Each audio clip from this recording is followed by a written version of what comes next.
Alright guys, CTRL back again today. Hope you're all doing well and enjoying your day so far. Welcome to episode 63 of the Breaking Point podcast. Lion Man is back in business. We are live on Twitch at the moment, being orchestrated by myself here through OBS. Omar isn't here, which leaves things a little bit suspect. Well, if this doesn't work out, we'll see. I'm sure it'll be fine. Live on YouTube after the fact as well. Austin just disappeared. That actually wasn't my fault. But yeah, anyway, there's lots to discuss today. We've got all sorts going on. Roster trials are happening. There's some drama hitting the timeline as per usual. The Warzone thing went on. Not sure if anyone noticed that, but I guess we can dive into the potential of that. And also plenty of talk about best player in the game right now. The trophy system as well, that's been added. Is it going to get banned before it's even been trialed? We'll dive into it all today. Austin, how are we doing? Green screen's back. I think you've got your champs hoodie on or something, but so that's pretty nice. I mean, congratulations, I guess, on last year's champs. But can you do it again? 0 for 2 in grand finals. Maybe the Prime Classic is time to turn it around.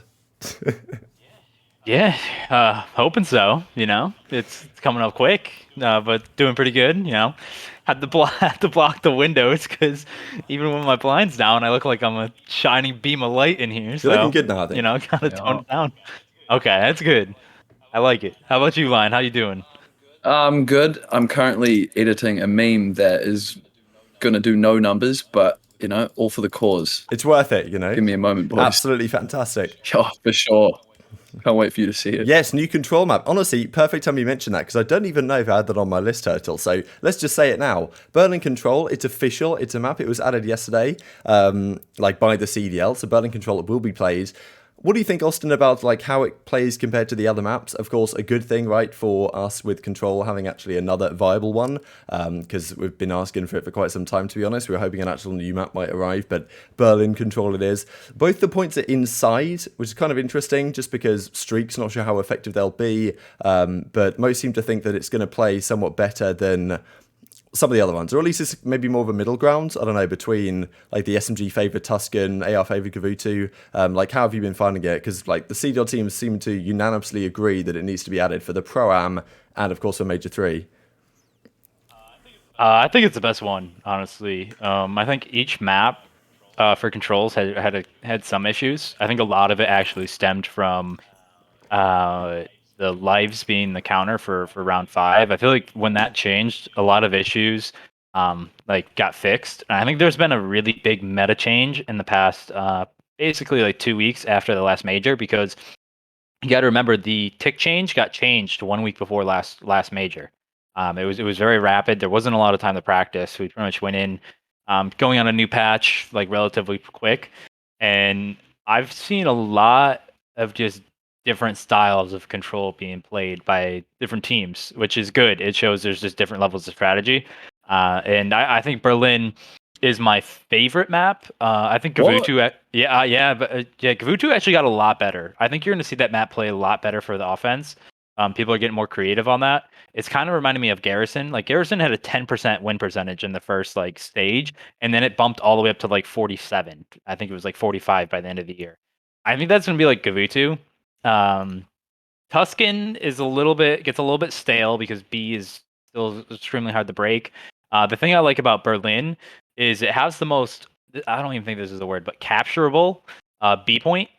And it's do you know how in Berlin hard point, that P1, that first one, it's very hard to break, which means it's very hard for the attackers and control to get in. But once you get in, it's very hard to re-break. So you get punished. It's very punishable. But one thing I like too is that you can't really give up that A point, which is pretty far up in the map, for free. You kind of got to fight for it, which is nice. So in Tuscan right now, you can give up the A point for free because B is so hard to take. But because Berlin has a very capturable B point, you actually have to fight for A, and you have to make a lot of strategic decisions. It's a lot like CTF, where as soon as you spawn up, you have to say, are we going to fight this? And then you have to react instantly. Or are we going to take map control somewhere else? Or are we going to fall back B? So there's actually a lot of different ways to play it, depending on how aggressive you want to be on A or how defensive you want to be on B. And you can still get some spawn traps. It's very reminiscent of Raid with how it's playing. So I think it's going to be everyone's probably favorite control map when you see it at the major. I don't think a lot of pros have talked about it, but so far, I've been a big fan of it. Awesome. No, I haven't seen any gameplay, but from what I've heard, the pros seem pretty excited to get that in the rotation. What do you reckon, Rab? Yeah, I don't know. I mean, we'll just see how it goes. I just wish we had, like, people were joking, well, maybe not joking, but the CDL replied to Daniel Sai's tweet saying, "Oh, I can't wait to see you on the docks," right? Because Berlin has the docks, like, part of the map. But some people are saying, "Oh, like, do they know something that we don't, that London Docks is coming?" Better be, but by the time it probably arrives, be too late, right? Because the pros seem to like, "Oh, this has been added a bit too late, let's just ban it." So we'll talk about that with the trophy in a second. I want to discuss the Warzone tourney though, because I'm sure, Lion, you were watching the whole of that start to finish, right? Like, yeah, wow. What Goodness a, me. just a quality tournament. You absolutely love to see it. You know what? The only thing I saw about this tournament was people talking shit about how they didn't watch it. It's quite funny, isn't That's it, really? it. I didn't see any gameplay, like no clips or anything. And that's not disrespect. That's all I saw. I saw a clip from Genuinely. LAG, but only because I actually tried to find a clip. um, You I found found one. one clip, yeah, which is good. Maybe two at a push from like New York as well. But yeah, okay. So the CDL did this Warzone tourney. I don't know what you really think about this, Austin. It was an interesting timing. Like there were so many problems with it, really, especially with regard to like the whole YouTube, Twitch streaming angle, where I'm sure a lot of the pros didn't have to play it, and therefore the majority of pros just didn't bother, and you can't blame them at all. But it would have been interesting, because I'm pretty sure, like, when we first went to online back in 2020, they did a bit of Warzone stuff, and, like, Rambo won the 1v1, right, because he ran over someone in the truck, and, like, Paris won the overall thing with, like, Zed on the team, or whatever it was. Like, I kind of remember that, because it was the actual teams, kind of, and, like, players from the org playing. And that was when Warzone was hot, if you know what I mean. Nowadays, Warzone's kind of cooled off, and Snore Zone, Ball Zone was all I saw. And I kind of agree. I don't know, like it just doesn't tickle the fibers of competitive play in the way that actual competitive does, in my opinion. So I don't know. I think it's kind of interesting that, I mean, the viewership probably wasn't what the CDL were wanting or expecting or hoping for, and I think a lot of us are probably hoping that next year the CDL says, you know what, let's just try and find time for another major cycle rather than running back the Warzone stuff, because I can't really see how this helped bring new people into the CDL. Like, maybe some fans of people who watch the content creators, the Warzone pros, would have watched this and now, like, might follow someone they were teaming with, but it's not like these guys were teaming with just the pros on the teams, because a lot of the time there was like no one on the starting roster. Like Los Angeles Thieves was just a team of Warzone pros, right? So like, at least Apathy won it, which was, one good thing as a former COD pro, to be fair, but a bit of a strange one, Austin, to be honest. I think like it's, just I think the whole idea of April starts off with a major, then you've got the All-Star, then you've got the Warzone thing to like keep things ticking over. But in reality, it feels like nothing has happened since like the 2nd of this month or whenever the grand finals was. Yeah, I would honestly rather them do a big S&D tournament with content creators than That'd this. be cool. I feel like like it was fundamentally flawed from the get-go.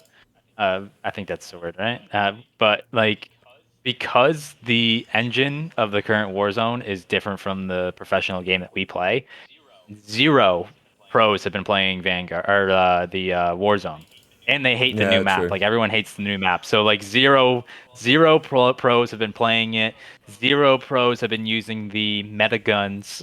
So you go in at this like extreme disadvantage. You're not even using mixed teams. Like it should have been like two pros, two content creators per team at the very least. So then at least you have that crossover, like brand crossover, so you can kind of like be like, oh, this pro is kind of funny. I'm gonna like look into him in the future. But you just pretty much had full Warzone teams going up against full like retired pro, current pro teams, and it was just fundamentally flawed from the get go. It was just never gonna kick off, especially when you made all the streamers stream on YouTube. When 90% of the fan base is 90, like I'm pretty sure almost all these guys stream on Twitch. You pretty much just cut all the cross pollination that you were trying to do with the Warzone and the competitive. Um, and I was kind of confused because the World Series of Warzone they were streaming on Twitch, and then this one, I guess because it was with the CDL, like, but at that point, just make it World Series of Warzone again. I didn't really understand that. I don't know who thought that the competitive community wants a Warzone tournament in the middle of a break instead of another major cycle or another a one-off tournament. I hope this shows that there's better ways to do it because I still do believe that there's a strong cross pollination that can happen with Warzone, but it's just a very questionable decision-making process that we had during this break. I do agree with what they said about moving the All-Star to the end of the year because you want to be an All-Star of the entire year, not just the first 2 stages. But I don't know why that decision is being made during the season and not before it, because it's strong reasoning. But like, why was that strong reasoning delayed 3 months? And then now we have a Warzone tournament that was flawed. If your point of that tournament is to get the pros involved and have that, it was flawed from the start. And maybe they look at that and kind of like dissect what went wrong, and they'll see that, and maybe next time, because I still believe that you can have Warzone tournaments like that and do pretty well with it. It's just you really have to do it right, and it just shows that if you're not doing it correctly, it's not going to come anywhere close to the results you're looking for. And then you're probably looking at this tournament and looking at the viewership and seeing 10,000 for the finals and thinking, what the hell? But in reality, it's just because the format was just kind of busted going in, and you're just shooting yourself in the foot, especially making them stream on YouTube when you get Twitch streamers. Yeah. So What was the format? they were like heats. So the closest I can relate it to is like Apex and PUBG, how they you get scored points based off, you get a multiplier based off placements, and you get points based off kills. And then let's say if you get like first place, you get a multiplier of 1.5. Your second place, so you want to, it rewards placement just as high as kills, pretty much. I like that. I like the heats. That you do the heats, so you do it 6 times, you drop 6 times, you you add up the points from each map. Can't speak today, but yeah, you just like. You have if you want it to be a hardcore Warzone tournament, sure, you just did that. You just had full Warzone teams, right? But if the purpose of that tournament is to cross pollinate between pros, the CDL, and the Warzone community, it didn't do at all what it was intended for. So like, you're gonna have to go back, look at why it was that. What can we do better next time? But right now, it's just not. That was not. I can pretty much guarantee that was not what they expected that to turn out. But doesn't mean I don't think they should ditch it completely. No. I think only twice have formats in Battle Royale actually been extremely entertaining. The first one was kill races in Fortnite, like the Keemstar 10K like weekly tournaments. Those were amazing. And then I think the solo Warzone tournaments where they're playing by themselves, working out the map by themselves, they don't have teammates. Like when Seth won, that's like some of the most entertaining Warzone I've watched. And I think the format more than anything is really important. They also didn't promote this like at all. The fact that I found out it happened after it happened, that shouldn't happen. Did you talk about it, Rab, on your channel, or that not even make that? I briefly beforehand. mentioned it on the days it was coming up because like there was some prelims in that people had to like you could qualify through like an open system, but it was only available to North American people, I think. So like if you're from Europe and a Warzone pro, you can play anyway. So it's already kind of like wasn't a great start, to be honest. So Yeah. Like bro, you could do duos. Just do one streamer, one pro player, and then we have 48 pro players. So 100, you just need 50 streamers, 50 pro players. That's 100 people dropping into a lobby. I bet you it would be fucking comical. Or just do 50 pro players, 50 streamers, solos, and just do like the one that Scump won. Like, I don't know. I just feel like the ones that they did last year were or what was it, Modern Warfare, where they had like the full teams dropping in, and like with the one that Paris won, I think in the first year, or like the one that Ray won when they were doing solos. I feel like that was so much more entertaining than this. And to be honest with you, I tried tuning in, and I was just like, this ain't for me. I don't like any part of I don't have any interest in just watching full Warzone teams. That so it was what it is what it is. Again, I really don't think they should be just full on ditching Warzone, because I still feel like there's a reason why when Warzone is doing good, it gets a lot of numbers. Like right now, obviously, it's getting dinged a lot because the map is just by streamer standards, they're saying it's not a good map, it's not a good meta. So like, but once Warzone gets in a good place, I want to be able to have a tournament that we can look back to and like have a good format to have some fun with. But this format definitely was not it, I think.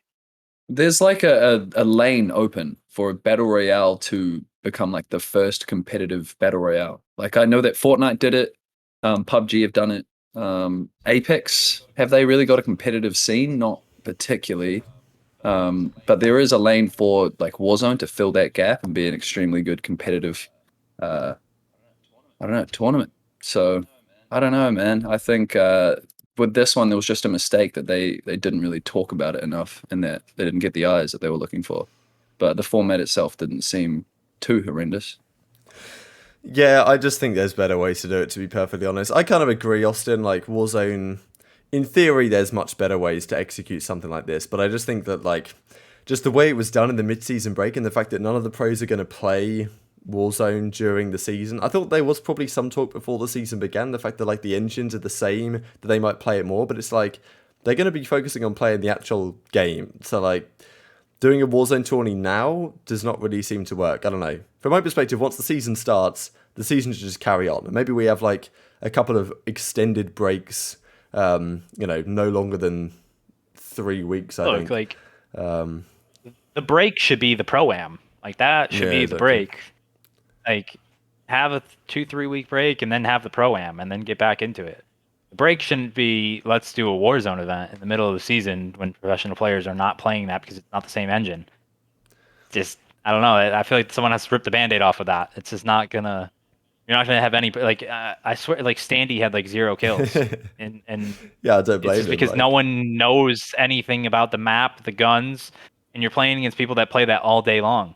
Like, yes, the gun skill should favor the pros, but you have to have at least some game sense. You have to know where you are, where you're going. Knowledge. Like, none of the pros' weapons were even ranked up. They had to rank them all up the day before or something, and some of them didn't even have all the attachments. It's like, all right, we'll move on from Snore Zone. Trophy system, baby. So this week, they had a trophy into the game. It's been some time. We've talked about this quite a few times, probably on this podcast, since the game launched, really. Why is there no trophy? Why is there Godzilla and King Kong running around? And, but we're talking about realism and there's no trophy system. They finally kind of give in and add it. Now, even when this was initially discussed back in, let's say, February, when the game was started to get played on a competitive level, some pros were saying, look, is this actually the best idea? Should we actually be having a trophy anyway? Because on certain hills, trophy systems, especially if a team has a lot of them, probably make it pretty much impossible to land your nades, to the point where, like, how are you breaking any of these hard points and control points effectively without a trophy system? So, the thing is, it gets added now, which is right before the Pro-Am, right before Major 3. The pros don't really have much time to test it out if they want to. I'm pretty sure it just got added, today, tomorrow, I guess 27th was the update. I think I saw some footage of it in the game and people were playing around with it. And there were apparently some things that broke the game today, but that's just classic, to be honest, whenever an update comes through. But, it's a field upgrade. It's not just a tactical equipment, so you only get it every so often, but I think it does regenerate rather fast. It destroys 3 projectiles, which is very good. And to be honest, I am thinking back to last year in Cold War and thinking, okay, if there weren't trophies last year, Hardpoint is probably way more chaotic, but it's also probably more entertaining. Like last year, once you set up on a hill with all the trophies, especially some of the spots you could throw the trophies. Like I remember, I don't know if you guys remember this, but it was Moscow P3. There was a spot that Chino came up with where you could chuck a trophy on top of a little pillar that like no one could really see and it would kill everything. And there was also some other crazy trophy spots I think I saw. There was even one on Raid where you could throw it. It was in the gym. You could throw it out the window to the left and it would catch any grenades flying through from, if you were kind of like outside gym going through into garage, it would catch any grenades trying to fly through. So there was some like, it made it kind of impossible to deal with at times. And bro, we had one hidden for the end of the year. Oh, really? Yeah, we had the one on top of laundry where you couldn't see it and you couldn't shoot it. And it would block all the nades. Well, there you go. Another great example of, some dodgy stuff with the trophies. There's an element of a skill gap to that. Okay, it destroys in 45 seconds. Yeah, in fairness, part of last year's issue was the fact that they just lasted forever, especially in ranked play. But, still, what do you think about this, Austin? Because Octane is fully on the train of, like, we don't need them, it'll make the game worse, and we've got no time to test them, let's get rid of them. Some people are saying, look, one trophy might make sense. On maps like, P5 Tuscan, I think it's kind of ridiculous how... not necessarily easy to break, but you literally just chuck all your nades in there and the poor lads have got nothing they can do about it. So that's one of the reasons why we kind of wanted a trophy at the start of the year. Is it too late to do it? Should they have just added it earlier? Obviously, to at least we should have given it a go. But maybe one per team is a good balance, but I'm just not sure the pros really have enough time or are interested enough to actually test this to the point of figuring out whether it's worth it or not. Yeah, that's what's tough is the game has been played for 6 months now on this current patch, and this is a pretty game-altering decision. It's like very altering because it can switch entire play styles and how you play certain modes. I definitely want to test this very fully and not make a quick snap decision. Like I don't want to make the same decision we made with control ticks, just switching it right away from round 5 being either ticks or kills. I don't want it to be that fast. I'd rather at least have some conversations about it. I think at the very max, at the most, you do 1 trophy per team, or even maybe game mode specific trophies, like 1 trophy per team in control. Just because some of these hills you need chip damage by nades to break in hard point, and I feel like that it might be a good change. I want to see how the trophies play. Like, do they stick around when you die? Like how long did they stick for? Period. Because that was something from last year. There was like a million trophies all over the place because they never died originally. They would just stay there. So I want to see some stuff. I want to have a lot of trials to see like how stuff plays out before we make any snap decision. I don't think I don't think anyone's gonna GA it right off the rip, but yeah, I think we're gonna have to look at it, especially from a game mode basis, because I do think it could help in control, but I don't want it to be too offensive heavy because then you can just start stacking everything without the threat of a nade. But maybe with just with 1 trophy it would be manageable. We'll have to see. But yeah, it just sucks that it's coming in May of a competitive year instead of like November. It's just I don't know, kind of sucks, but is what it is. What does a 1940s trophy system look like? Just I'm like trying to a Google it. Cold War trophy system. Ah, yes. Yeah, they look. Very Do good. they look like? But Cold War's ones, were they not like a little robot? Or am I tripping? I thought these ones kind of. Did Modern Warfare even have trophies? Do these ones not look like Modern They Warfare's did ones? pretty much Modern Warfare. Okay, Yeah. yeah. What? I Okay. mean, it's a bit of a mess to be honest, but Yeah, I think it really depends on how effective they are. Like, what do you reckon if they could only block out 1 nade? Well, it blocks out 3. So there's 3 Yeah, projectiles. yeah, So yeah, yeah. again, I don't want to. I really can't make like a judgment on how it will affect gameplay without seeing how it does in a scrim. Um, it could be extremely overpowered and like holding, so like rotating early will be more effective. Um, I don't really know. We'll have to see because right now you can play the game 2 different ways on hardpoint. You can either be really rotational heavy or really not rotational heavy. It doesn't depending on your play style, how good you are at breaking or holding. You don't get punished based off that, based off your play style. If you have trophies and it makes holding very, very, very effective, it completely changes how a lot of these teams have to play the game. So we're gonna have to see. We're gonna have to see how it plays out in certain maps. Like one thing I'm concerned about is like um, Tuscan P2, like Tuscan P5. Like how are you supposed to break into these rooms without any nade damage? You're gonna have to be sliding in very to get like your communication and gameplay is going to have to be very, very good. It's just because of the low TTK.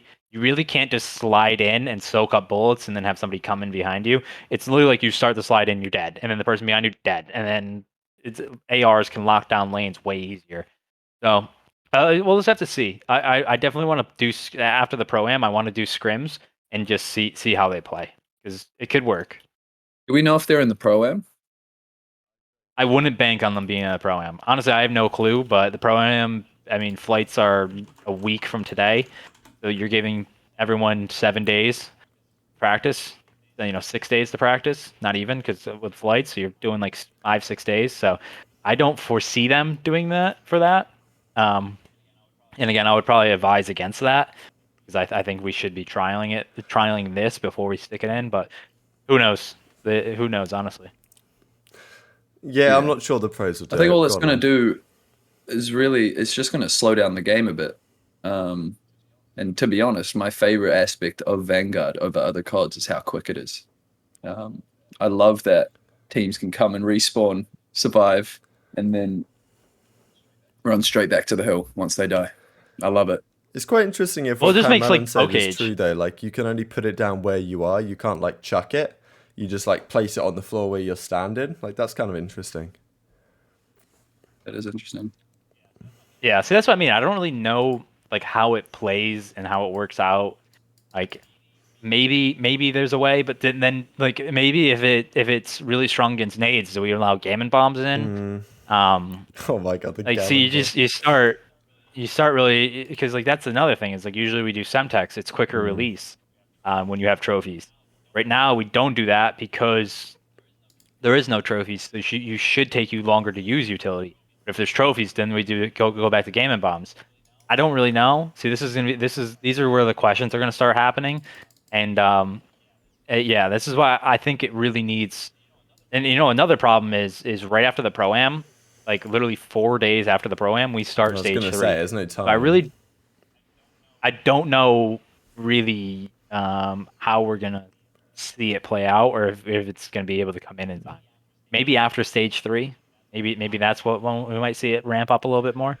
I mean, like there's meant to That'd be be interesting. a bit of time off after stage 3 again, but I don't know if like I think they're changing around the format a bit. Like it hasn't been confirmed, but they did confirm that they're bringing the Major 4 1 week earlier than was scheduled.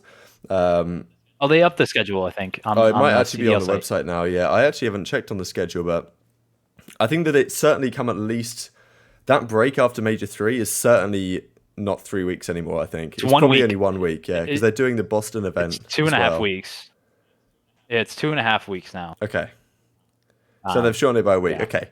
Okay, slightly better, but like that's a potential time that you could test something. That's like an acceptable time off after a major, in my opinion, because like a week is ideal, but a week and a half is ideal in my opinion. But 2 weeks, it's not the end of the world. You should at least have that like once a season to give testing time. Of course, there's so many moving factors in COD. Like you can't predict when the devs are going to have a trophy, Well, I mean, unfortunately. what you should be doing is communicating. I know I'm simplifying this way too much, but what you should be doing is talking to when the season cycles are going to start and begin with the devs, and then make your schedule where you have a week or 2 week break when seasons are supposed to be dropping, so then you can test maps and test new changes. Right now we don't have that, and it's very sporadic, and sometimes it comes in the middle of a season, sometimes it goes in the end of the end of a stage. So that's something where if I know I just simplified it way too much, but if the CDL and the devs like knew each other's schedules like that, it would work out a lot more. But right now it's kind of just random, you know? Yeah. That's why I'm excited for next year and the year after, though, with the 2 year cycle. I think a lot of things can be more. I'm not even being No, sarcastic. it's just funny the way I you think, said it. Like, yeah, screw this year, we'll go next year. But I kind of agree with you. It's yeah, exciting. I mean, what's happened in the last, I guess, 10 years with 1 year cycles, or more than 10 years far out, like almost 20, is that like there's no time to actually flesh out ideas to the point where it's a fully like even playing field. And so I think, yeah, we just have to wait again, just like every other year with COD for the next one. But I think this 2 year cycle actually gives us an opportunity to like have those fleshed out. And maybe by the second year, the entire game is just left as it is, as opposed to adding shit after every stage. Maybe we get some player testing as well. That seems to be But going on. I yeah, actually I'm didn't have hopeful. that mentioned, but we can touch on that real quick just because there's at least, I don't know how many pros, Austin, I don't know if you know, but there's at least like 3 or 4 that are out in LA right now testing, we believe, Modern Warfare 2, this year's COD, which is pretty cool. The thing about the 2 year cycle, that has been rumored. Like, the rumor has it that Treyarch's game is going to get pushed back to 2024, which implies a 2 year cycle, but there was even some rumors recently that Sledgehammer are working on something else for 2023, which is where all the kind of copium came through that they were going to do Advanced Warfare 2 remastered or something like that. I'm not going to get ahead of myself here. But there was some rumor that Sledgehammer were working on some game in between. Like, this is my dream scenario, right? That the game is a 2 year cycle, but they still release a game in November, but it's not a new game. It's like, because it surprised me that they released Modern Warfare Remastered, COD 4 Remastered, alongside a normal game in Infinite Warfare, right? Like, they could very much, like, in nowadays, what they'd probably do is do a 2 year cycle of a game and then release a remastered game in between in the kind of year off. And if that's the case, it depends on what the CDL are thinking. But let's say we did play 1 year of Modern Warfare 2, and then they drop a remastered game. Like, the CDL is effectively a marketing tool. So if we want to market the current title, then we get them to play on the remastered game. I don't know. Just a thought. Didn't really expect to talk about it, but it's got, keeps me waking up in the morning thinking that we're getting some remastered old titles. But I know I'm being too optimistic. If they came out with Black Ops 2 remastered, my goodness, the world would implode. And imagine they came up with it and then they were like, what Cold War was. Modern Warfare again, lads. No. That probably would happen. Do you remember in 2017 when they came out with MWR and IW, everyone was calling for MWR to be the comp title for like 2 months leading up to when they were like a month before the game started. So looking back on it, weren't they? Yeah, because the year ended up being great. Uplink was good, had Hardpoint. I couldn't imagine what would it be, Dom, SND, CTF on COD 4? Or maybe like TDM, or what else did they used to play on? Oh, Kill Confirmed? Yeah, they didn't have. Oh, yeah, I guess they did add that to Modern Warfare Remaster, but back in the day, they used to play like Sabotage and stuff like this. Like Demolition would have been a mode. Demolition, Demolition competitive. Headquarters is the other one. Yeah. For Search and Destroy, Modern Warfare Remaster was class, but like, it was kind of funny when they released Infinite Warfare because everyone like hated it at the time, and everyone was like, "We've got to play MWR competitive this year. Like, we need to call for it." And then looking back on the year, it's like, good job we did it. Yeah, the time to kill was less than COD Vanguard. Yeah, you just sneeze that, you're dead. Honestly, it was literally two bullet with the M16. Yeah, fun game though for like M16. My bad. Played that for like 3 months. I'm gonna be real. I think remasters, people get bored of it really quickly because it's supposed to bring back nostalgia, and it really doesn't the same way you think it does, and it ends up being a lot worse. So if anything, I think they should be releasing remasters as like teasers before the main game. So like if the main game's coming out in November, the remaster should come in August. So then it gives you like 3 months, 2 months to have fun with it. By that time, you're yelling at all the old shit you used to love. Like, can you imagine Modern Warfare 2 remastered and just someone with a one-man army noob tubing you? Like, you just, like, a lot of people forget, like, the akimbo, what were the shotguns? Like, the Model 1887s. Right. Yeah, people forget all that cheesy stuff because when you're a kid, you love all that shit. But nowadays, oh my God, people would be wanting to cancel that game, like, the day after it came out. So, like, if you came out with that, then you can have some throwback tournaments during the off-season, and then, boom, you're right back into the actual season. That would be... That's what I would say. That's a good way to do it. I definitely think that some of the remastered games will be overrated to an extent, but we managed to get some Black Ops 3 8s. So we got Black Ops 3, there was like an offer on Steam. We got it downloaded on the PC, and we got some 8s lobbies going the last few. And of course, that's not like remastered, that's actually the original game. But wow, like it's been a long time since I've had that much fun playing COD than playing Black Ops 3 8s. We started with the Fringe Hardpoint, we played Evac Uplink, we played Redwood Search. Like, just going through a series like that was honestly just, I mean, we played Breach Uplink, we didn't bother with the CTFs, but like, I don't know, man. Well, we know that's the greatest COD of all time. We do. That's well established. Plain and simple. But, I do agree that like some of the old school ones there is like an element of rose-tinted glasses, and I think even with Black Ops 2, that's the case a bit, especially pubs. Like, I don't think necessarily competitive, and also people maybe we're going off topic here, but I think this is an interesting topic. Like, the time to kill in Black Ops 2 was, and I know that the kind of netcode and stuff wasn't great back then, but the MSMC kills faster than like any other gun we've seen in COD since, pretty much, like in terms of SMGs. Like the 3-shot kill on the MSMC would kill you in about 140 milliseconds, which is faster than the MP5 for Modern Warfare. It's much faster than the MP40 in this game. Like, you got genuinely incinerated in that game, especially looking back on it. And also pubs, like the C4s, the EMPs, the shotguns, the Remingtons, like the snipers. Like, there was a lot of the shock charges. Oh my God. There was like so much stuff, actually, thinking back, that really annoys me. The game is still absolutely unbelievable, don't get me wrong. But like, there's certainly some things that you look back on and think, damn. And I'm sure that if like Advanced Warfare Remastered came, or some of these other remasters, like, I'm sure people would find stuff that actually frustrated them.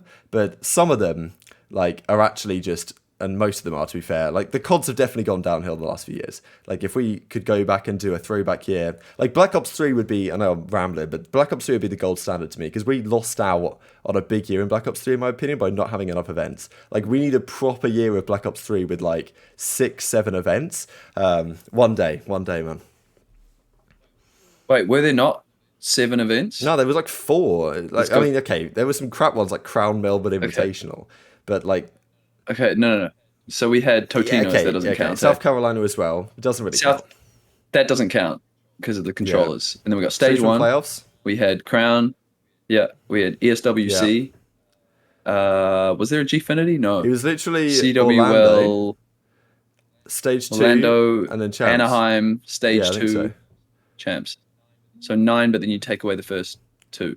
Oh, how are you getting to 9? So, I mean, 6. Yeah, I think like 6 maybe. 5 or 6 like proper events maybe. But they threw a fuck ton of just random fucking like matches. Like they were throwing like there was like 40. Season. You would play like 40 league matches. Yeah, she was insane. I mean, we had Anaheim, USC, Orlando, champs. I guess it wasn't too many. That's kind of how I feel like now, bro. I feel like we play like 6 events a year. It's like I kind of miss when you had like an event every 3 weeks. Well, in AW, there were 14 across the whole every year. opportunity. That's why I think like we should be it. somewhere near like 10. Honestly, I don't know why F1 has 23 this races. year, That's what I'm saying. Yeah, but that's like a multi-billion-dollar fucking industry. Like, they're doing 23. What should happen? There should be like a world tour where they go to like different countries. There are franchise teams in different countries or like around the world, different continents. Then you visit each continent, playing in that place, get the open bracket going. Those open bracket teams from those countries can play the pros, whatever. It should be 9 events every year. 6 of them should be hosted by franchise teams. 3 of them should be in non-franchise cities. Damn. Whether that's like Barcelona, Vegas, Tokyo, fucking Melbourne. Like it should be 6 franchise. So then you have each team throws an event once every 2 years, and then 3 non-franchise cities. So it's like a circus kind of for that. Damn. Honestly, every single episode, like if the CDL isn't listening to the amount of facts that Austin Easy McAneal drops on the regular, like what are you doing? Okay, let's move on. That was a good discussion though. Let's do roster trials, because these have been big talking point the last 2 weeks, and we finally have some names, right? Like who might be coming in, who might be going, what's going on behind the scenes. New York, let's begin there, because Krim actually said they did like a no pressure documentary, but it was kind of like a mini one type thing going on. Gersh is in the chat, so maybe he was involved. But and Krim said some interesting words. He actually basically said, what's good, Gersh? He basically said he was concerned about and he's concerned about not making champs, right? And obviously fair enough, because right now they're on 40 points, second bottom of the league. The 2, I think it was last place at both of the majors, doesn't help them at all. And yeah, pretty, looks better with Paul X coming through for Clayster. Neptune recovered a bit, but there was plenty of talk after the top 12. Like, look, do you need to make another upgrade? So they go through the roster trials, potentially instigated or initiated by management because they saw what ROKKR were doing, thought that was a good idea. And Neptune's had quite a few words the last few days. He's effectively leaked that he's gone. Like, I even saw there was even some posts going around on Facebook from family members that indicated he's gone. So it's been leaked, and he's out of there, to our knowledge. So, and he was talking about engagements, right? And he was talking about the fact that Crimsix plays very aggressive, and even there was a video yesterday, the same No Pressure documentary kind of mini thing that came out, where back in their match against Florida, so this is start of stage 2, when Royalty was gone and they brought Neptune back very briefly, and he was like, look, I'll run an AR because I don't think Krim and Clay are running an AR properly, so I'll do it instead. And then they got smoked harder than ever. And even since then, I feel like Krim's kind of lost confidence in this guy, to be honest. And even now, Neptune's still having a few words to say on stream about well, I could play for engagements if I wanted to, but this is what the team wants me to do, and Krim plays aggressive, so I can't get the engagements, and doesn't seem like things are going particularly swimmingly behind the scenes. That's all I'll say. Gersh is going to, probably this tweet is linked into the thing about everyone has an opinion on rostermania, but nobody knows the facts, so apparently Gersh knows all the facts, but he's too pussy to put them in the chat, so, that's that. Of course. Anyway, Kismet might be the man coming in. He's been a solid player in COD the last few years. Obviously, I'm thinking back to Enigma 6 in Black Ops 4, I think. I'm thinking back to Paris Legion at the start of Modern Warfare, where they're actually pretty decent. Kismet was on those teams. He's been a solid player. The thing is, it's always tough to say for me because we've got Kismet and Havoc potentially coming through, and both of these guys weren't great the last couple of years, really, but maybe this game just suits them really well. So it's always tough to say when you haven't seen all that much of them in challenges, like how good they're actually going to be. And obviously Paul X did a great job for New York when he came in immediately, right? So rumour has it, Crim, Kismet, Paul X, Hydra. Team of 4, as it was, Kiz in for Neptune. Like, to me, it still doesn't seem like a championship winning team. But what other better options are there really on the market right now, right? I feel like this is more of a longer term approach maybe than the whole royalty thing. Like when the royalty thing happened, I think we all realized, Austin, that like that's not going to last. That's basically just holding off the inevitable that one of Clay and Crim had to go. This might be a long term plan, and I think potential chemistry here could be okay. And I'm not convinced that Neptune was the right fit for this team for a few reasons, probably partly on him, partly on the team. So interesting though what the team has done and the organisation has done if they decide to go down this route, to be perfectly honest. And I don't know, as an org, I'm not sure, and I wouldn't put money on them to make champs, to be honest, which is quite a statement, but it is what it is. Yeah, that's pretty much where you're at right now. You got to remember you don't get CDL points from the Pro-Am, so if you're going to make any changes that you kind of want to trial, the Pro-Am is kind of a good tournament to do that. If you're New York, you have to pretty much make it to a Sunday on one of these events, whether it's Major 3, Major 4. I feel like that's pretty much what you're going to have to do. Uh-oh. Yeah, it's okay. Ignore me. It'll come back. Okay. Keep speaking. I'm working on it. So, yeah. So that's pretty much what you have to look for. I think this change it's interesting. I don't think it takes them out of the danger like hot seat for making it into champs. I still have more faith in the teams ahead of them to do better.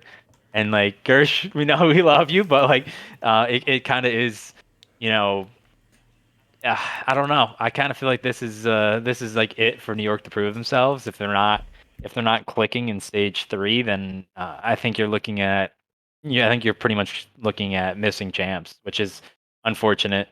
Just because of some of the names on that roster, but I just don't think their play styles in this game really worked ever since the start, and I don't think this team is an upgrade based off of like that 1-for-1 change. I really don't think it changes much, and it's kind of weird because honestly, I thought Neptune played a little bit better at the end, but they still ended up losing to. I mean, the loss to us is fine. I think the loss to LA Thieves was a real backbreaker because that's a team where if you want to make it the champs, you have to beat that team, and they didn't, successfully do that.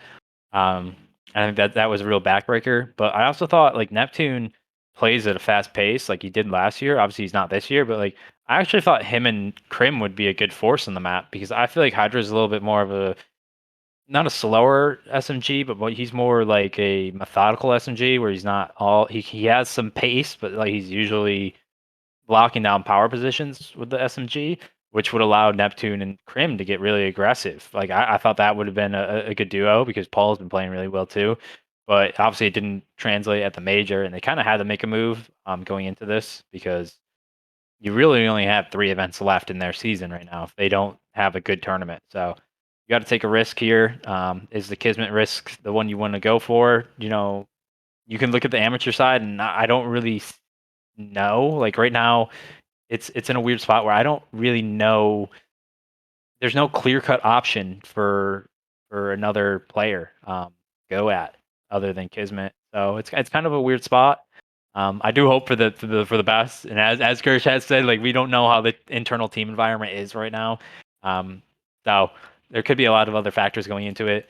But I do hope the best for them. I hope they turn it around in the final like 2 months of the season here. So yeah, just good luck. It's going to take a lot of work, but they have a lot of talent on their team still.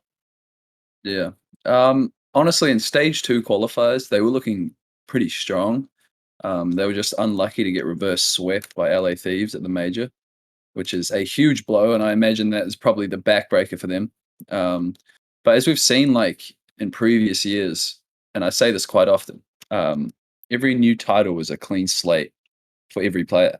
So I don't think how you played in a previous year should really be held to a high standard, because every single year you can have a brand new ceiling.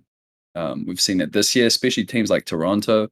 And so I don't really take much stock into how Havoc or Kismet played in the past, because the game's completely different and their teams are completely different. It's completely just a new situation. So I think they should be fine. They're obviously two of the best players and challengers right now, so I can't imagine they're going to be bad. So I'm just excited to see what they can do. But I think their first test won't be at the Pro-Am. I think it will just be stage 3, and I'm excited to see that. There we go, unmute. Nearly did a line, but not today. Yeah, I agree. We'll see how that goes. When it gets confirmed, we can talk more about it anyway. Minnesota ROKKR then. I'm not really sure what they're planning to do here, because, well, we've got some interesting thoughts from Gersh. Do you try and chalk it? Maybe we'll touch on this real quick. If you're in New York, do you hit the trade market right now to try and make champs? Do you chalk it and try and make moves to set yourself up for the future? I don't know. The concern is, to me, one more thought on New York, actually. Concern to me is that Hydra's contract is going to be up. And Hydra, if it stays like this, is going to be gone. There's going to be options. There's going to be teams that want SMGs like that. Like Los Angeles Thieves might be a good target for him. I think I agree in the sense with Austin is that, like, you've got to risk it. You've got to try and do something to make champs. And with Crim and Hydra, you should be able to build a team capable of doing that. But there's a lot of good teams around you that are going to be difficult to overhaul. But yeah, that's my concern. You 100% need to try and make champs, because if you don't, Hydra is 100% out the door in the off season. So any final thoughts? Yeah, We'll go for it. I think New York's highly regretting their last offseason. I feel like you let Mac and Asim go.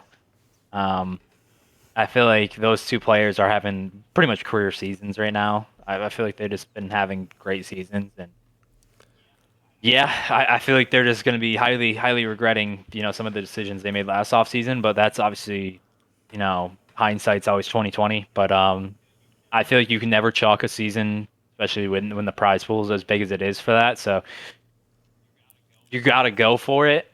I don't think there's really a trade market, because I don't really know who you would go for right now. That would want to come to New York from a different team and do well. Yeah, I mean, out of some of the bench players, I mean, you look around the league, and I don't know who you would get that would want to come into a situation that they're in risk of not making it into the playoffs. So that's just my thing. Like, it's not a highly desired destination right now in the trade market, as let's say like LA Thieves is, where they're in a playoff contention, they have a lot of points, and if they were to make a change, or if Florida or Toronto, like, you have more points there and you have a higher chance to make it in, which is what sucks. It starts limiting your options the deeper the season goes. The main desire to go to Thieves, though, is the brand itself and the potential they have to set up a great team around you based on essentially how much money they have. But even for them, I don't think they're not in a situation where making this team change is a risk anyway, because we've seen when teams have that honeymoon phase, usually they're at their peak. And I think this could be, just if they get lucky, a situation where they just come out with a really solid start and then get on a good run and end up upsetting teams. So I don't know. I don't think it is a risk for them at this moment to make any changes at all, because previously, obviously, they weren't really in a good situation anyway. Let's do Minnesota, because they were on the kind of rankings that Crone did recently. He asked a load of coaches and GMs which 3 teams do they think are most in need of a change. The top 3 were Minnesota ROKKR, LA Thieves, interesting, and the third one was New York, actually. So ROKKR, basically everyone knows they need to change. Havoc seemingly is in. The remaining 3, though, maybe they're still trying, actually, to figure out what this is going to be. We believe Havoc's going to be there for sure. Attach, I can't think, is going anywhere. The question is, I believe we've discussed this before.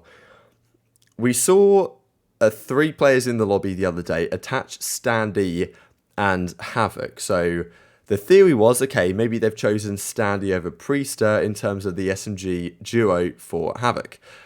The other question is, though, because we didn't see the main AR there, and I know we discussed last week, and maybe the week before as well, that what if you put Attach on the main, Priester as the flex, and then it speeds up your team a lot, right?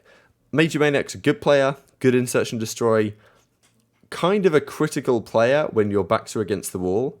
Like, he's kind of got that attribute where you're down 2-0. If you don't have Major Maniac, you're probably not reverse sweeping. But if you don't have him, maybe you don't go down 2-0 if your team's a bit more aggressive and can win a map 1 hardpoint. You know, there's some things to discuss.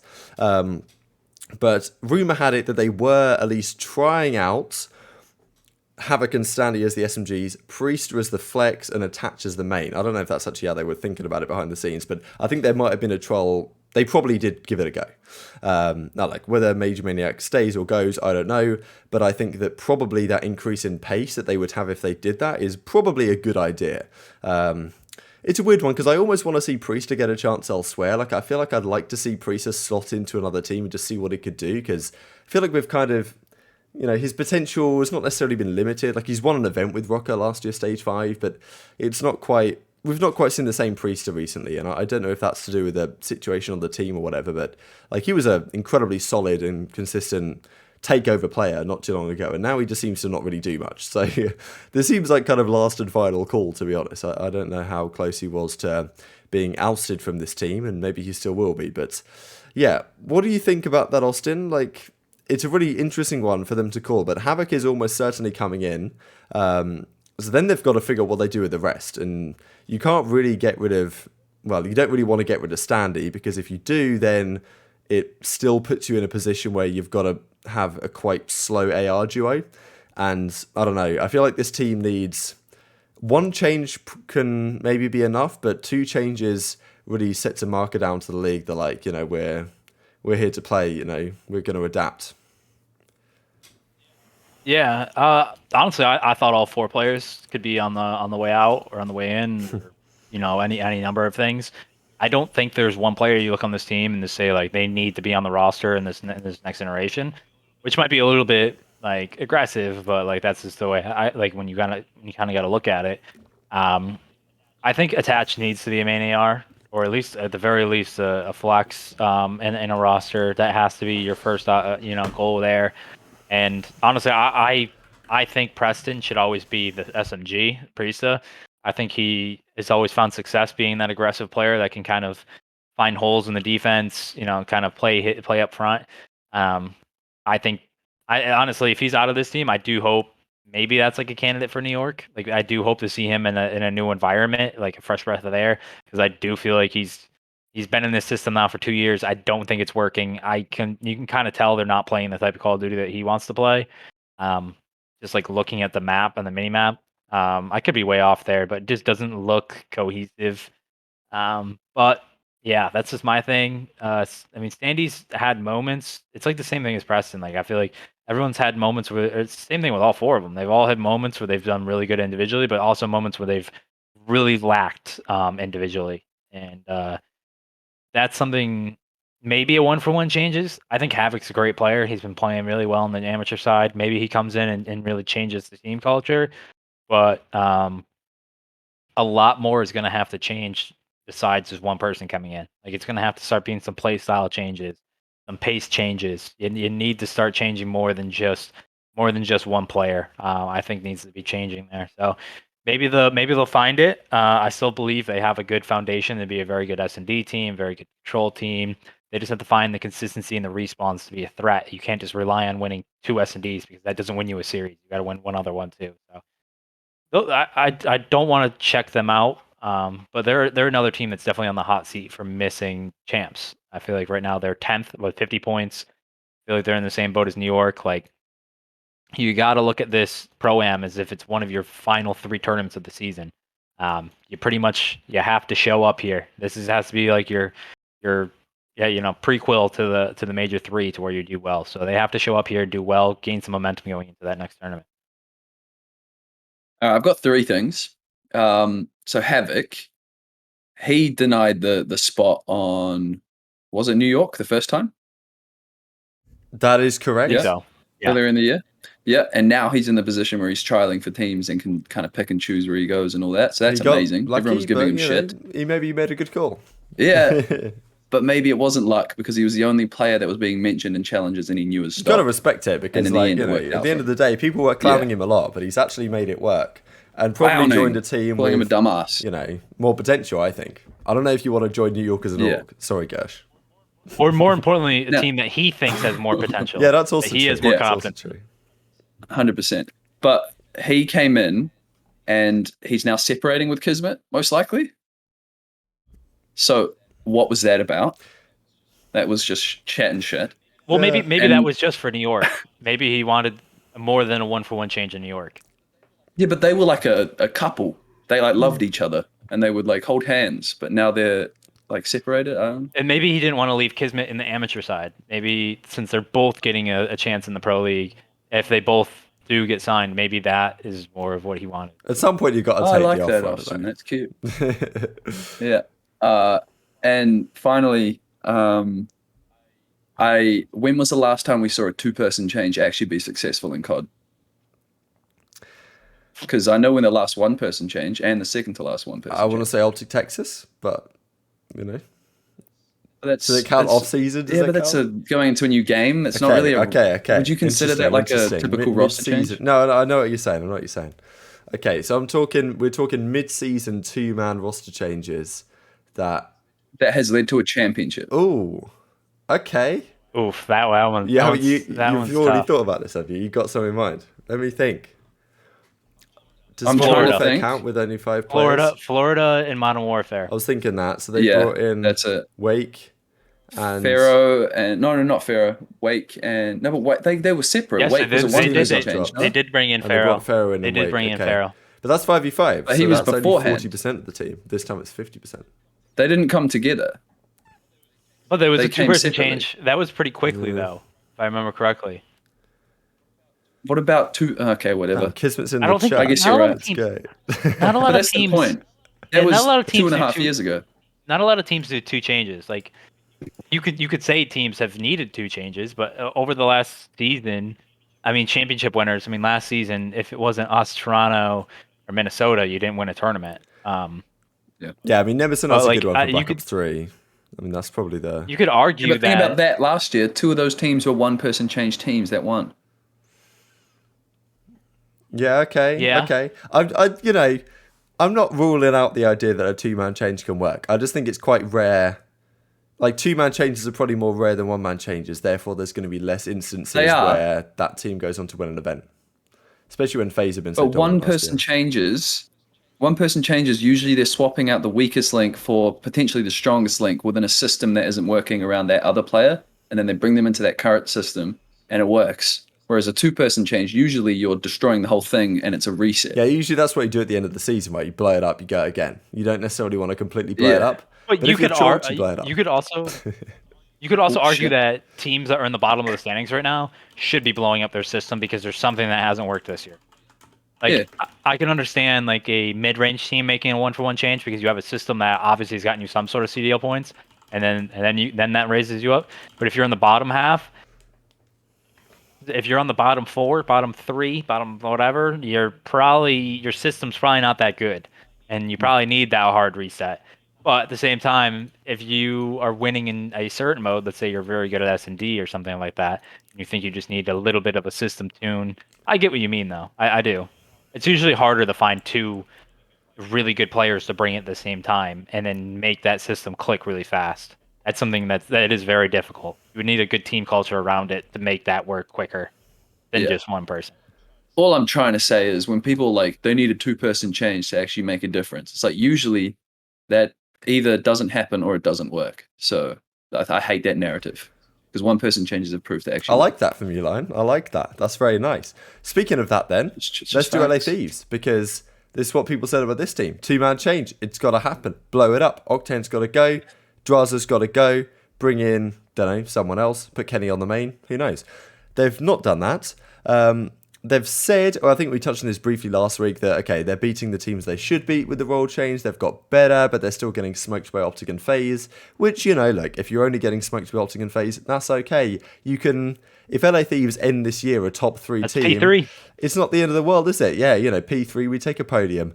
But it's obviously not where they want to be, but, you know, baby steps, I guess. Whether they can actually prove to be there, though, that's another question that I'm not necessarily convinced about. And that's the thing. Even New York ranked lower than them in the coaches and general management rankings of which teams should make a change. Like, the coaches and GMs seem to still believe that, like, this team is not going to cut it with this team of, with this team of 4, even more so than New York. So, you know, what change do you even make? There was a clip that came out on the flank, and Aches was saying that, look, if Gunless is available, you give him a call. Now, and, you know, whether he's healthy, 100%, all this type of stuff, probably not the case yet. But it's just the question I want to ask is that if SMG Kenny doesn't work out, what do you do? Because you're now kind of stuck. Like, let's say SMG Ken plays okay, pretty good. Not maybe World War II Ken, but still, he plays alright, but the team still doesn't have good results. Octane still underperforms. What do you do? Does Octane have to go because Draza's now the flex? Is there another good main you could bring in? Is Gunless an option? Does Kenny go back to the main? Like, you know, this is the last and final call for LA Thieves, and I don't really know what the plan is if SMG Ken doesn't work, because let's say they go to the Pro-Am, they've got a group with, they've got Team War in there, M7 Electrify, they've got London, they've got New York in their group. Not the easiest group, but, you know, they should get out of that one. And if they do, then the tourney goes on and we see how they perform, but yeah, I think it's not like they've painted themselves into a corner, but I just think that they're really on last chance saloon here.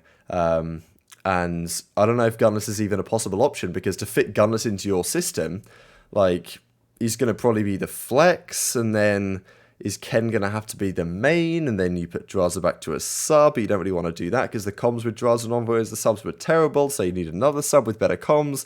Like, it just creates an absolute mess. So, you know, I think this is probably why a lot of people are kind of fearful about what the possibilities are, because, you know, as Felipe says, fraud-tain in the chat, but let's be honest, like, Octane has looked lost on the map a lot of this season, and if that continues, this team is not going to win events, right? And, you know, maybe top 3 is acceptable to them, but, you know, it certainly wasn't coming into the season, so, you know, how times change, I guess.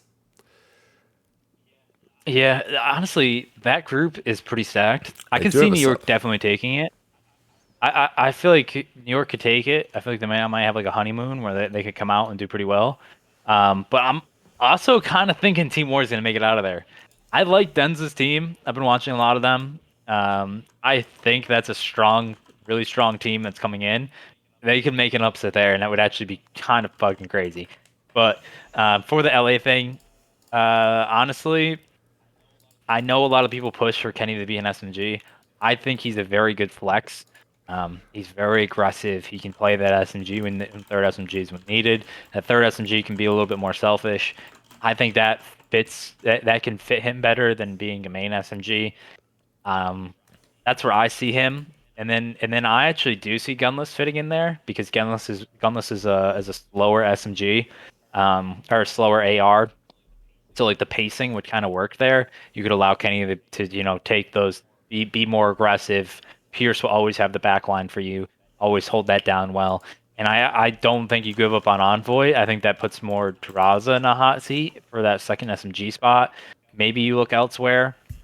Maybe I don't know, that like being the GM of LA Thieves is one of the hardest things right now, because I don't know who you really target in the amateur market, and I don't really see any clear-cut trade potential or like buyout potential. Maybe you try to take another run at like Kleenex. Maybe you try to take a run elsewhere, but it's very difficult to find an instant upgrade on your roster right now that you can have full belief in, and it's still LA Thieves, so they're gonna go for like strong brands as well. So it's a really tough spot. But I think again, like this team, that whole group, because it's them, New York, Team War, and who's the fourth team in that one? Yeah, London.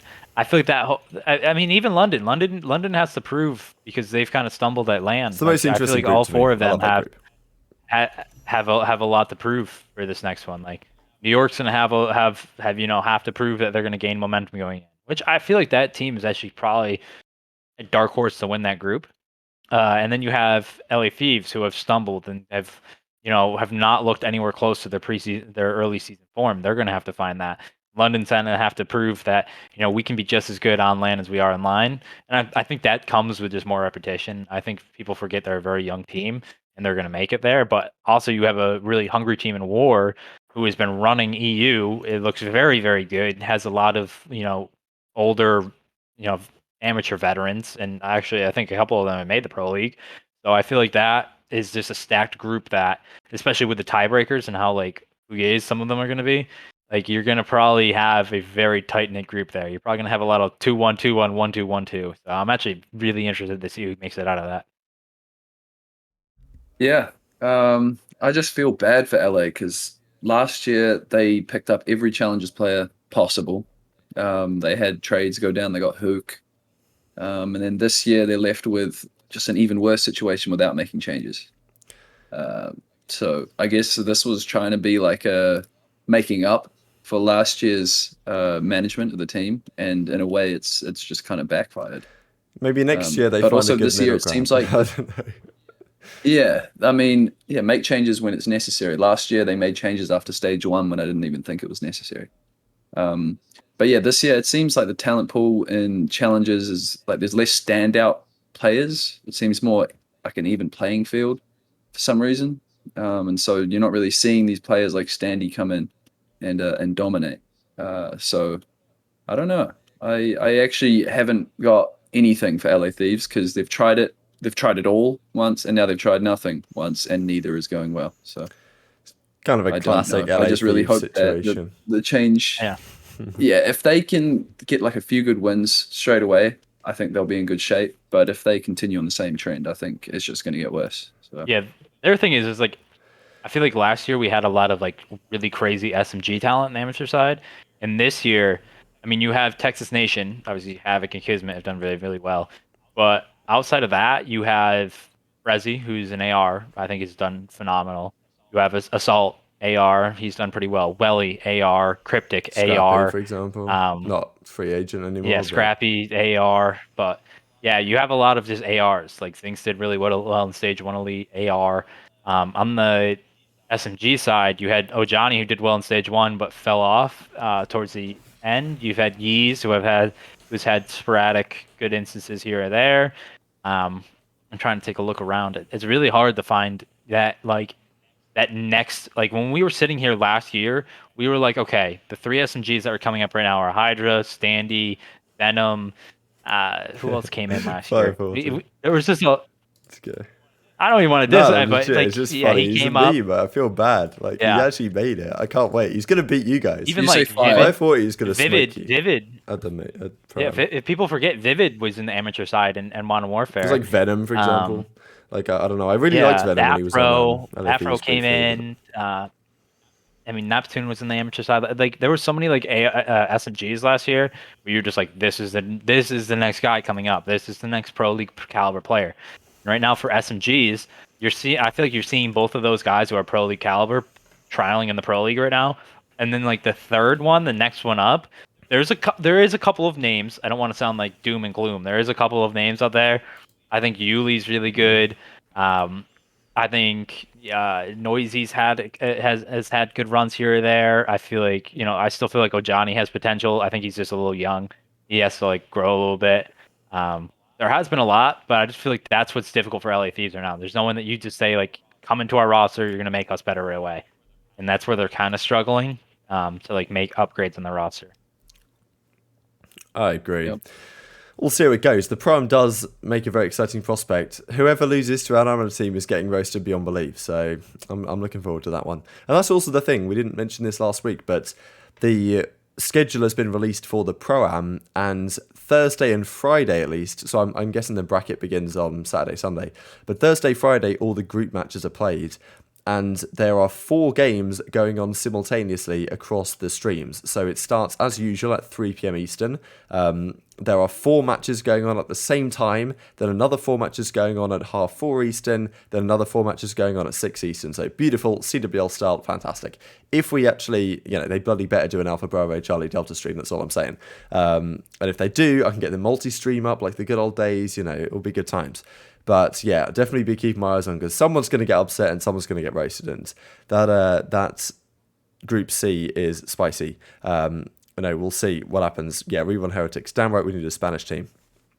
Okay, couple of things to mention before we close out the show. Firstly, wanted to just talk real quick. Did we touch on this last week, actually, kind of best player in the game discussion? I don't know if we really did. We kind of maybe briefly mentioned it, but it was in the kind of context of the Flex and AR best players and stuff like this. But I thought it was interesting how the fan perspective is often slightly different to what the coaches tend to think, because the coaches did the assessment of best ARs, best SMGs, best player in the game, and their top 3 list was Shotzzy number 1, Cell number 2, Dashy number 3, which is quite interesting, because I think a lot of fans would have maybe just flipped that order around, maybe based on numbers, right? But I think the coaches see things a little bit differently in terms of yes, Dashy, his stats are ridiculous in that I think his Major 1 he had a 1.31, Major 2 he had a 1.30 or something just insane. And the impact this year, I think, has been a lot better. Austin's gone, but it's all good.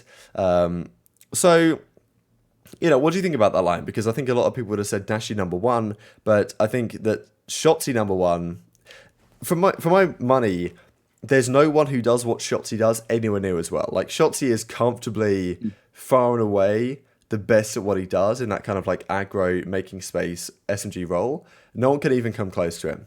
So that's why I think it's probably he's the most impactful player in the world as a result. So, I think you can make a very credible case. And at the end of the day, I'm sure Optic fans don't really mind too much which their players, as long as someone's number 1. Yeah. Very different roles, obviously, a Flex and an SMG, or an entry SMG for that. But his whole year, 1.08 in Respawn, with the highest Slayer rating, and then a 1.2 in SND. The guy is cracked. If you watch his movement, it's ridiculous. And I think that's quite an underrated quality of his, is baiting out and surviving. He'll do the way he can slide out, bait out himself for his teammate, and then slide back instantly is ridiculous. Have you seen that? The slide and his slide. Mad. The stuff he was doing last year in Cold War as well blew my mind. But he's probably one of the only players that if you took off the name tag, you could still tell it was him, Yeah. I think another player like that would probably be... Oh, that's actually a really good point. I don't think there's anyone else. Maybe Cell. I was going to say Cell, yeah. Just always posted up in spots. You probably tell Cell. Still looking cracked at the same time. There's not many others, though, that you could really nail in, that you could, I wouldn't be confident in saying, okay, I know who this guy is, just watching him. Yeah, maybe we should do that for some form of content. Could be a very interesting piece of content, actually. Yeah, because it's kind of guess the play, or whose frag is that, right? Was what you can block the kill cam. Yeah, block the kill feeds and everything, and then play them a few moments of a clip with something interesting going on, and then they have to guess, and sometimes it's them and they don't know, and it's quite funny. I like that. Dashy, you might be able to tell us. It's kind of funny, Austin? actually, how the top 3 on our list are all the players that you might think you could tell, because I think Dashy, again, his POV is slightly different, just the way he shoots and aims and pre-aims and I don't know, fires shots and finishes gunfights. Gunless is another one, just because, just a bit of a tangent before I let you go, Austin, but I remember, especially back in World War II, Gunless used to be the only player that had a habit of shooting through the opposition after he killed them. You would see Gunless a lot, usually players think, oh, I've killed him. And sometimes, on maybe 5% of gunfights, you'll think you've killed him, stop shooting and look away. Gunless, I think it was probably a conscious choice, maybe, to always shoot through. So, in World War II especially, I don't know if, I can't say I really notice it too much nowadays, but it might still be a thing that, you'll see him shoot at players maybe a little bit more than he has to, just to make sure he absolutely 100% has the kill. Which I think was one of the reasons he was pretty good at World War II, because things were a bit dodgy. Kenny Wowying is another good one. Yeah. Yes, I was about to say that. Yeah, Kenny. Anyway, go on, Austin. So what do you think about the MVP race? Shotzzy, he's number Cell, Dashy. I have Shotzzy. right now 1. I think it's like 1-2, like Shotzzy Cell. You probably have to go Dashy 3. I don't really know after that. It's really hard, but when you look at Probably just most, methods. maybe I don't know. It's very hard because when you look at most valuable, like when I try to do most valuable, I'm actually thinking like if you took him off the team and inputted anybody else, the team would get weaker. Or like how would that go? Oh, but stage Um, 2 though, they would have been pretty mid without him. That's true. That's the thing. Like I do think Methods is the most valuable player for Boston. It's just how he stacks up to the rest of the pack. Yeah. Like right now, I think if Texas didn't have Shotzzy, like Shotzi's a major factor in their success more than I would. This isn't downplaying Dashy, but I think Shotzi is. It's easier for SMGs to be more valuable than ARs. That's why Shotzzy he sets the tone. He sets the tone. He's annoying to play against because he plays his life very well. I think that comes from playing Halo is like the saving your life, not throwing it away just because you're weak. I think MC is pretty valuable to our team, but that's why it's hard to judge on like the super teams. It's like it's really like because I have a difference between best player and most valuable player, so that's where it gets kind of like weird. But yeah, that's probably what I would do right now is my 1, 2, 3. So we're all the same. Yeah, I think I like it, to be honest. I'm on board with that. It'll probably change. Things might switch up, but, well, I don't know. Honestly, is it going to change? I don't know. We'll see how it goes. Probably not. The other thing that was mentioned, and really the final thing I wanted to touch on in the episode, is the finals format, because there was some talk about this with what Valorant did with their most recent Masters this past weekends. And the fact that if you ask the coaches and the general managers, they are 80-20 in favour of going back to a double best-of-5 grand finals. Now, the CDL doesn't like this because they think newer fans don't understand what's going on. Which, you know, maybe they have a point. Because when there's 1 million people watching the grand finals of Masters, it makes more sense that it's just a straight best of 5, everyone starts from 0, and you go to there's a winner. And so I'm slowly getting converted to the best of 9 fan club, I'm not going to lie. Because I do think at the end of the best of 9 series, the better team does win. Now, what you should do in terms of winner's advantage is another question mark. But a lot of the community seems to want to go back to double best of 5s. I certainly get that point of view, but I could probably count on one hand, maybe two hands, the amount of matches that actually went both series and the team from losers won. Almost always it would be, most of the time it was just one series the team from winners would close out. Some of the time the team from losers would do it, but at that point they've been on such a long run that often they'd run out of steam in the second grand finals.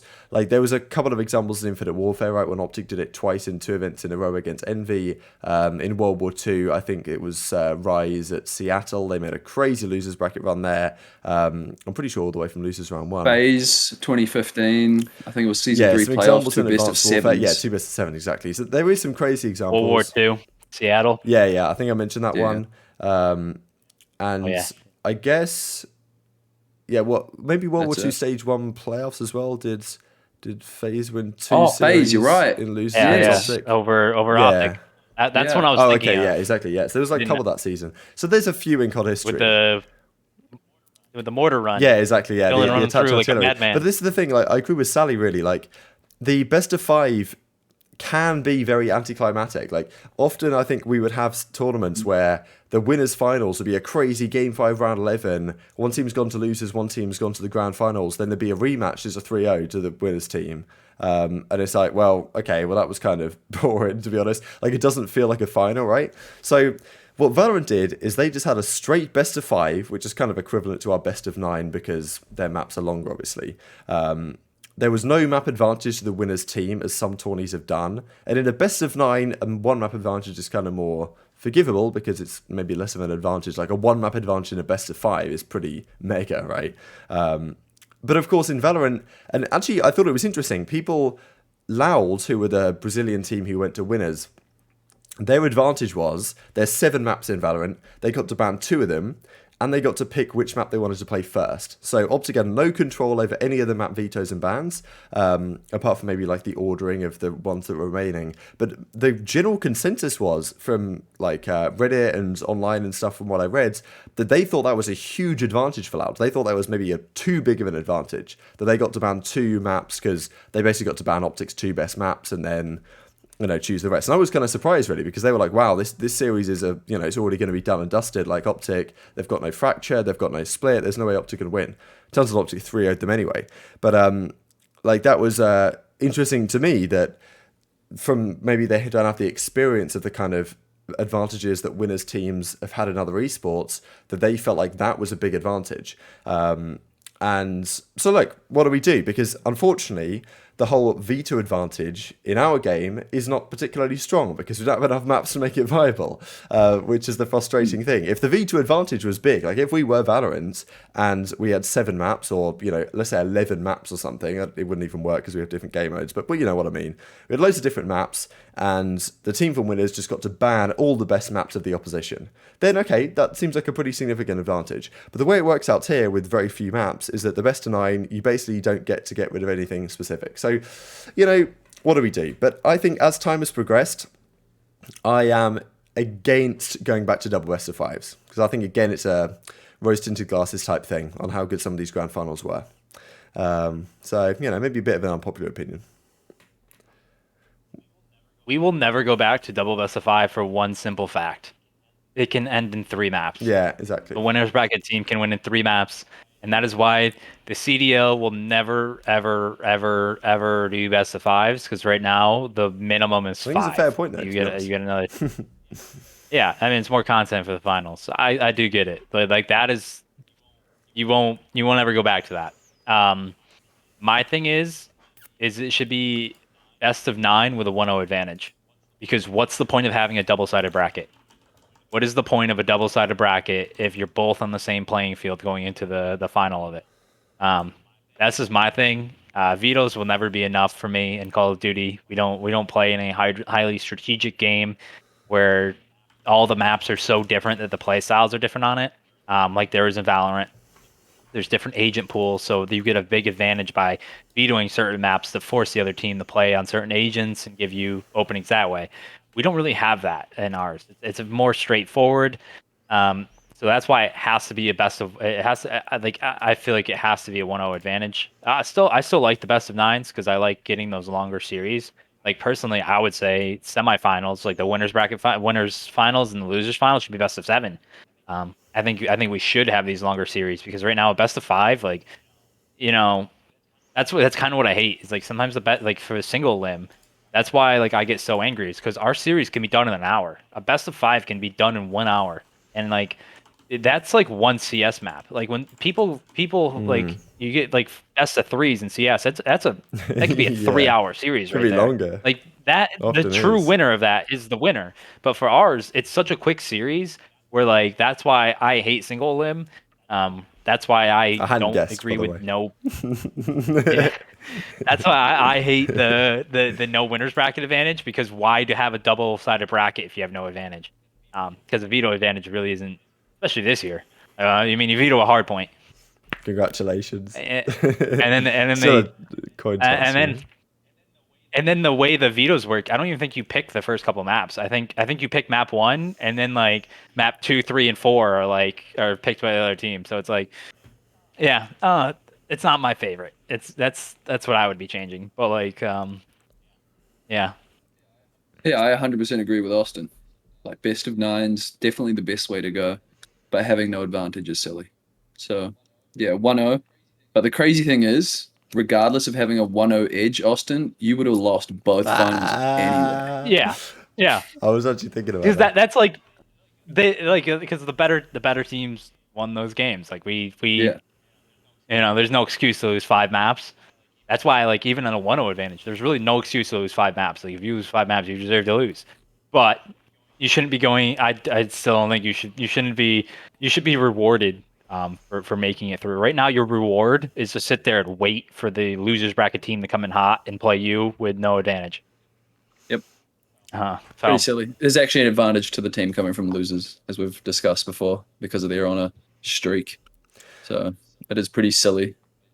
But yeah, double best of 5. I Yeah. think the last time they had that was, when was the last time? That would have been I Black guess Ops Black 4. Ops Right? 4, Champs Champs. Finals. I mean, at least that Champs Final. Like, Yeah, that's it the didn't thing. You've go. got Champs Finals, and like, I mean, in fairness, I think most of the Champs Finals, Grand Finals have been very interesting. But like that series, it was E United 100 Thieves. It was game 5, rounds something or other, round 10 maybe. Like it was a good Yeah, it was round series, 10. but it was a 3-2. It was over within like an hour and a half, and like, you know, job done. You got the champions. Whereas most big esports have got like Sunday is just the grand finals, you know, which in fairness they did do for Champs Modern Warfare, and I guess maybe they did that last year as well. I don't know, but like maybe they didn't do it last year for Champs, but Modern Warfare they definitely did. Where they had like some game on before, and then it was like Champs final. It's just Sunday is the World Championship. Which I kind of liked, but yeah, I think the best of the 1-0 advantage best of 9 just makes a load of sense. And I think Owen Venu made a great point in the chat as well about like the thing that really annoyed me about double best of 5s was that often the vetoes would just be the same. Like they both, you know, they're going to ban the maps they want to ban. So often you'll have a series and watch 5 maps, and then a very similar map set will come up again, and you have to watch it again, and it's kind of confuses you in your own mind. Like I already watched this map, you know, so. That's why the best of 9 is quite nice. It's like once you play the Berlin Hardpoint, you don't play it again. But what do you think? Strategically, I don't mind that if they had the same series twice, because it gives the teams an opportunity to reset and like talk about the issues from the first rotation, and then like kind of put them into practice straight away. But I do know what you're saying as well. Yeah, it's for sure a double point to it. But yeah. Best of 9, 1-0 advantage. But I was going to suggestion.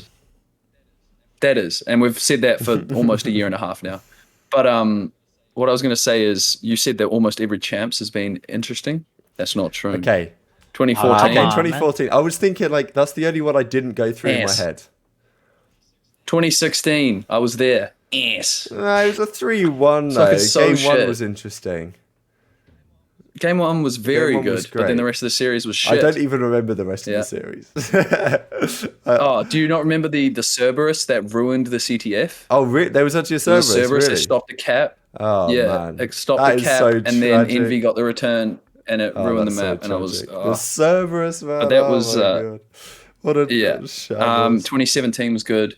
2018 was good, but then the second best of 5 was they smashed him. EG 3-0 TK in the second best of 5. It was kind of And then 2019 was just one best of 5. But it was a good series. But E United. I mean, back in Black Ops 2, we're talking better. about these best of 11 continuation series, you know. Different worlds. Yeah, and that was Happy fire. birthday, Adam Killer Sloss. Woo! Modern Warfare. I didn't do it right. It's kind of boring. I mean, I bet you didn't like the Modern Warfare Champs Finals, Austin, very much. It was boring, but like it you, was kind of, I don't know. They were good maps. If it was on LAN, it would have been better, you know.